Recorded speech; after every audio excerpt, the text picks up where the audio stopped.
2023 seakan cepat berlalu seperti kilat. 2024 tiba-tiba melesat di depan mata.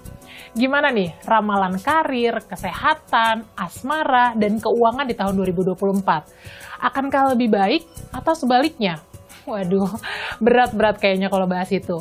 Mending kita bahas ramalan ekonomi Indonesia aja deh yuk. Kementerian Keuangan optimistis bahwa ekonomi Indonesia tahun 2024 masih akan tumbuh di atas 5%, tepatnya 5,2%. Walaupun kuartal 3 tahun 2024 ekonomi kita jatuh di bawah 5%. Kalau menyimpulkan pidato Gubernur Bank Indonesia di pertemuan tahunan, ekonomi tahun 2024 ini masih serba tak pasti, terutama kondisi eksternal yang rentan menggoyang rupiah. Bank Indonesia menghitung potensi pertumbuhan ekonomi tahun depan ada di kisaran 5,7% sampai 5,5%. Apa faktor yang setidaknya masih jadi penopang pertumbuhan ekonomi? Masih kata BI, ada sejumlah faktor, diantaranya peningkatan konsumsi dan investasi, kenaikan gaji aparatur sipil negara, pembangunan infrastruktur di Ibu Kota Nusantara, serta hasil ekspor hilirisasi. Pertumbuhan ekonomi yang berkualitas bisa dilihat dari pengendalian inflasinya. Tingkat inflasi diperkirakan tetap terjaga dalam sasaran BI di kisaran 1,5 hingga 3,5% pada tahun 2024-2025. Benar, inflasi tinggi akan membunuh ekonomi, tetapi ekonomi juga tak bergerak tanpa inflasi. Meski pertumbuhan ekonomi Indonesia terbilang baik, tapi tetap perlu waspada. Oh ya, tahun 2024 Indonesia menjalankan dua hal bersejarah. 14 Februari, Pesta Demokrasi atau Pemilu, kemudian disusul pergantian pemerintah. Transisi inilah yang diharapkan berjalan smooth, sehingga memberikan keyakinan pada dunia usaha atau investor. Internal yang dicermati adalah kestabilan politik. Kalau eksternal, Dana Moneter Internasional sih bilang juga agak ngeri-ngeri sedap nih. Karena pertumbuhan ekonomi global tahun 2024 diproyeksi akan turun 0,1% dari proyeksi tahun sebelumnya menjadi 2,9%. Hal ini disebabkan oleh masih tingginya angka inflasi di berbagai negara. Ini sih tanda-tanda rupiah juga kudu dijagain terus ya, biar dampaknya nggak kemana-mana. Dian Silitonga, Jonathan untuk Bisnis Talk. Nah, seperti penjelasan pada video tadi mengenai pertumbuhan ekonomi di Indonesia yang belum pasti, di mana proyeksi Bank Indonesia hampir sebesar 5,2% untuk mencapai target pemerintah. Hal ini dapat terjadi karena salah satunya faktor adalah peningkatan konsumsi, di mana konsumsi ini merupakan komponen penting dari produk domestik bruto. Selain itu, terdapat faktor lain, yakni investasi, pengembangan infrastruktur, dan hasil ekspor hilirisasi. Namun, saat ini Indonesia juga memiliki beberapa permasalahan mengenai pertumbuhan ekonomi. Di antaranya kualitas pendidikan yang masih perlu adanya peningkatan untuk menghasilkan sumber daya manusia yang berkompeten. Indonesia juga masih memiliki keterbatasan dalam teknologi dan digitalisasi, terutama pada sektor UMKM yang terdapat pada daerah luar perkotaan. Indonesia merupakan negara beriklim tropis. Hal ini dapat menyebabkan adanya perubahan iklim yang mengancam sektor pertanian, perikanan, dan kelautan.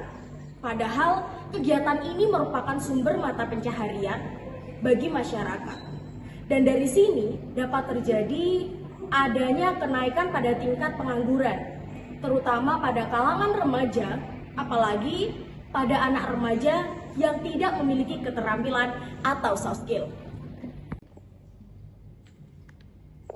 Nah, untuk permasalahan lainnya yang saat ini sedang terjadi di Indonesia ialah dampak terjadinya pandemi COVID-19 yang mengakibatkan penurunan aktivitas ekonomi, peningkatan pengangguran, dan juga masih terdampak pemulihan dampak jangka panjang yang dirasakan pada sektor pariwisata maupun UMKM.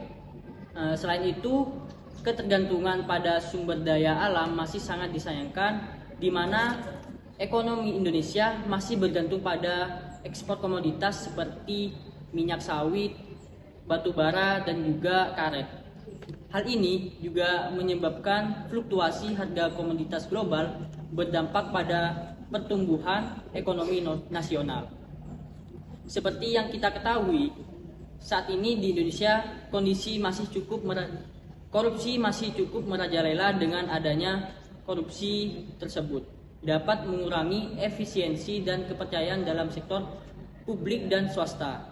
Nah, padahal kepercayaan dalam sektor publik dan swasta ini sangat penting untuk pertumbuhan dalam menciptakan lingkungan yang kondusif bagi aktivitas ekonomi, investasi maupun inovasi.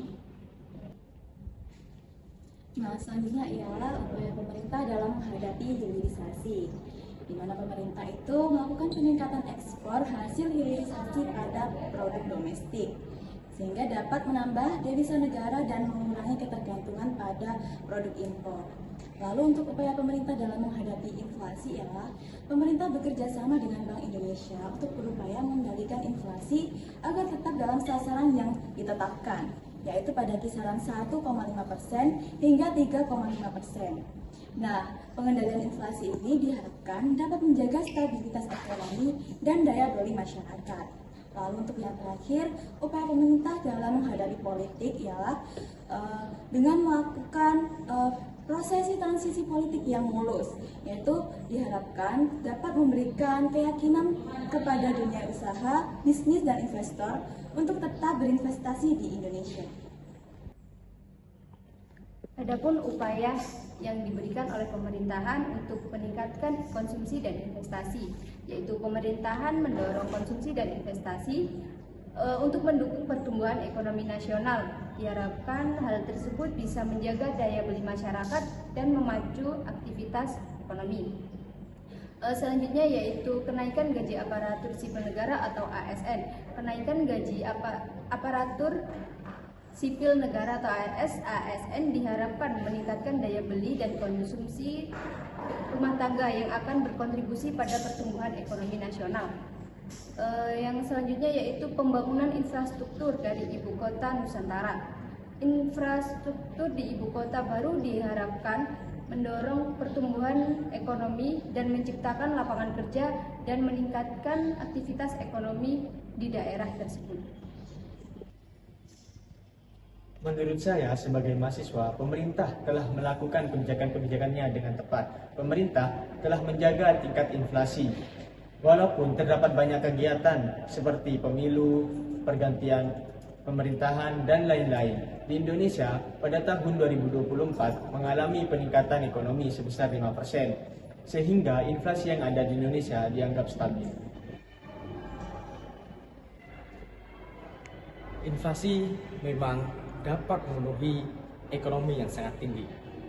Namun, ekonomi tanpa inflasi tidak akan berkutik. Dari hal itu, masih banyak yang harus diperhatikan oleh pemerintah. Contohnya di beberapa aspek. Aspek yang pertama yaitu aspek internal, yaitu kestabilan politik yang harus diperhatikan oleh pemerintah. Yang kedua, aspek eksternal, di mana aspek tersebut yaitu dana moneter. Hal itu juga harus diperhatikan oleh pemerintah. Karena apa? Perekonomian di tahun 2024 ini diprediksi akan menurun hingga 0,1% menjadi 2,9% dari tahun sebelumnya. Hal ini disebabkan karena masih adanya inflasi tinggi di berbagai negara. Maka dari itu, hal ini juga harus diperhatikan oleh pemerintah. Menurut saya, sebagai mahasiswa, pemerintah telah melakukan kebijakan yang tepat dengan selalu memperhatikan tingkat inflasi. Meskipun terdapat banyak kegiatan seperti pemilu, pergantian pemerintah, dan lain-lain. Pada tahun 2024 ini, inflasi di Indonesia sudah dianggap stabil. Namun, terdapat banyak aspek-aspek yang perlu diperhatikan seperti kestabilan politik dan dana moneter, supaya di negara Indonesia ini perekonomiannya tidak menurun.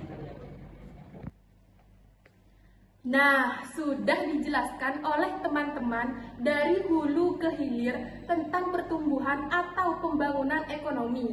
Dari yang pertama yaitu permasalahan yang dihadapi Indonesia, yaitu kualitas pendidikan yang rendah, perubahan iklim, dan dampak COVID. Yang kedua yaitu sejauh mana langkah-langkah yang sudah didapatkan oleh pemerintah untuk mengatasi masalah tersebut. Yang pertama yaitu pengendalian inflasi, stabilitas politik. Yang ketiga yaitu apakah menurut mahasiswa langkah-langkah yang diambil pemerintah sudah tepat? Nah, jadi dapat diambil kesimpulan inflasi tinggi akan memenuhi ekonomi. Tanpa inflasi, ekonomi tidak bergerak.